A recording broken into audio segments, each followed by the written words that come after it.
This channel does not promote any violent, harmful, or illegal activities. All content provided by this channel is meant for an educational purpose only. আরো একটা বড় খবরের দিকে নজর রাখতে হচ্ছে। তিলোত্তমা ধর্ষণ খুনের ডিএনএ রিপোর্টে এখনই চূড়ান্ত সিদ্ধান্ত নিতে রাজি নয় সিবিআই। কলকাতা পুলিশের পাঠানো নমুনার রিপোর্ট পাঠিয়ে দিয়েছে সিএফএসএল। বড় খবর এই মুহূর্তে। Fair and bright night and day cream, ত্বক থাকবে ব্রাইট সারাদিন, পলিউশন ফ্রি, ঠিক যেন রাতের ফোঁটা সাদা ফুল। সারাদিন হ্যাপি ব্রাইট স্কিন। পর্যালোচনার জন্য সেই রিপোর্ট পাঠানো হয়েছে এইমস এর বিশেষজ্ঞদের কাছে। এছাড়াও সিবিআই এর পাঠানো নমুনার রিপোর্ট এখনো মেলেনি। 5ই সেপ্টেম্বর শীর্ষ আদালতের শুনানির আগেই সেই রিপোর্ট আসার কথা। তারপরেই পারিপার্শ্বিক তথ্য প্রমাণের সঙ্গে মিলিয়ে পরবর্তী পদক্ষেপ করবে সিবিআই। নিঃসন্দেহে আরো একটা বড় খবর।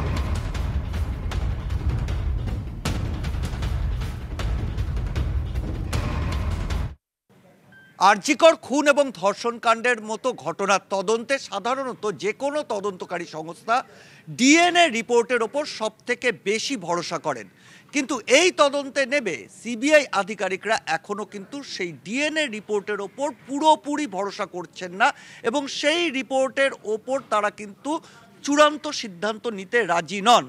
আমরা জানি যে আরজিকর খুন এবং খুনের তদন্তভার প্রথমে ছিল কলকাতা পুলিশের হাতে এবং কলকাতা পুলিশ গত 13 আগস্ট এই যে সমস্ত নমুনা অর্থাৎ ডিএনএ স্যাম্পলিংয়ের জন্য প্রয়োজনীয় নমুনা অর্থাৎ তিলোত্তমার দেহরস থেকে শুরু করে লালা রস, তার ভ্যাজাইনাল সোয়াব থেকে শুরু করে তার নখে আটকে থাকা ত্বক এবং ঘটনাস্থলে পাওয়া চুল, এই সমস্ত নমুনা হিসেবে জমা দেয় সিএফএসএল কলকাতাকে এবং সেই সঙ্গে সঙ্গে অভিযুক্ত সঞ্জয় রায়ের ব্লাড স্যাম্পল, তার আঘাত থেকে পাওয়া নমুনা এবং আরও বেশ কিছু নমুনা যার মধ্যে অভিযুক্তর জামা কাপড় থেকে শুরু করে নির্যাতিতার জামা কাপড় এবং সেখানে পাওয়া লাল কম্বল চাদর সমস্ত কিছুর নমুনা জমা দেওয়া হয় এবং সেই রিপোর্ট চেয়ে পাঠিয়েছিলেন কলকাতা পুলিশের তরফ থেকে। রিকুইজিশন দেওয়া হয়েছিল অতিরিক্ত পুলিশ সুপার পদমর্যাদার এক আধিকারিকের নামে এবং প্রাথমিকভাবে সিএফএসএল জানায় যে 10 দিনের আগে কোনো মতেই তারা রিপোর্ট জমা দিতে পারবে না, কিন্তু কলকাতা পুলিশের অনুরোধে শেষ পর্যন্ত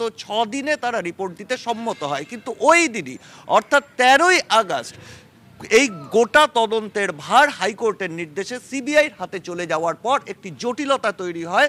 তার কারণ কলকাতা পুলিশের রিকুইজিশন দেওয়া হলো, সেই রিপোর্ট কে সংগ্রহ করবে, কার হাতে হস্তান্তর করবে সিবিআই, সেটা নিয়ে একটা সংশয় তৈরি হয় এবং সিবিআইয়ের হাতে তদন্তভার থাকায় কলকাতা পুলিশ এই রিপোর্ট তারা সংগ্রহ করতে যাননি।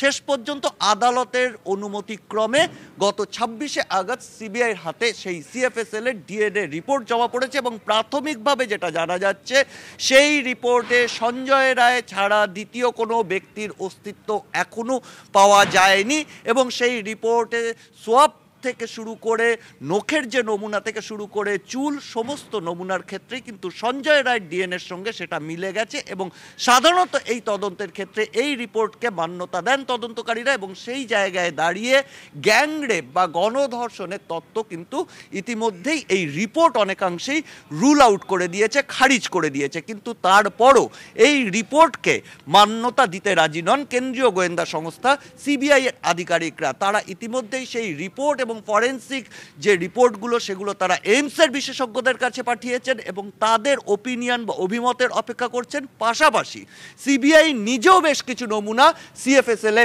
পরীক্ষার জন্য পাঠিয়েছে এবং সেই রিপোর্ট না আসা পর্যন্ত তারা কোনো চূড়ান্ত সিদ্ধান্ত নেবেন না, এমনটাই কিন্তু সিবিআই সূত্রে ইঙ্গিত দেওয়া হয়েছে এবং আগামী 5 তারিখ শীর্ষ আদালতের শুনানির আগে এই দ্বিতীয় রিপোর্ট অর্থাৎ সিবিআই যে নমুনা পাঠিয়েছে সেই রিপোর্ট হাতে পাওয়ার কথা সিবিআই আধিকারিকদের এবং তারপরেই এই গোটা তদন্তে এই তদন্ত রহস্য সমাধানের ক্ষেত্রে কিছু স্পষ্ট ইঙ্গিত পাওয়া যাবে, এমনটাই দাবি সিবিআই আধিকারিকদের। ক্যামেরায় তুষার ঘটকের সঙ্গে সিজার, TV9 বাংলা।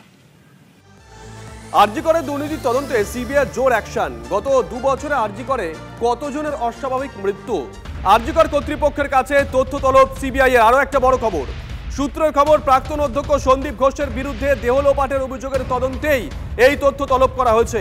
পথ দুর্ঘটনা, গুলিবিদ্ধ কিংবা ওপর থেকে পড়ে জখম অনেকেই আরজিকরে ভর্তি হন এবং মারা যান। এই সমস্ত রোগের মৃত্যু হলে মর্গে ময়না তদন্ত হয়, ফলে আরজিকর কর্তৃপক্ষের কাছে সুনির্দিষ্ট তথ্য থাকার কথা। আরজিকর কর্তৃপক্ষের থেকে সেই সমস্ত মৃতের তালিকা চাইল সিবিআই। অস্বাভাবিক মৃত্যুর পর কত দেহ পরিবারকে তুলে দেওয়া হয়েছে, কতগুলো দেহ শনাক্ত না হওয়ায় মর্গে থেকে গেছে শনাক্ত হয়নি এমন দেহ কতদিন পরে দাহ করা হয়েছে, শনাক্তকরণ ছাড়া দেহ দাহ হয়েছে কার নির্দেশে, আরজিকর কর্তৃপক্ষ থেকে সমস্ত তথ্য চাইল সিবিআই। শনাক্ত হয়নি এমন সব দেহ দাহ করার আগে সব নিয়ম মানা হয়েছে কি? পোশাক, জুতো, ডিএনএ স্যাম্পেল সংরক্ষণ করা নিয়েও তথ্য তলব এজেন্সি। নিঃসন্দেহে আরও একটা বড় খবর,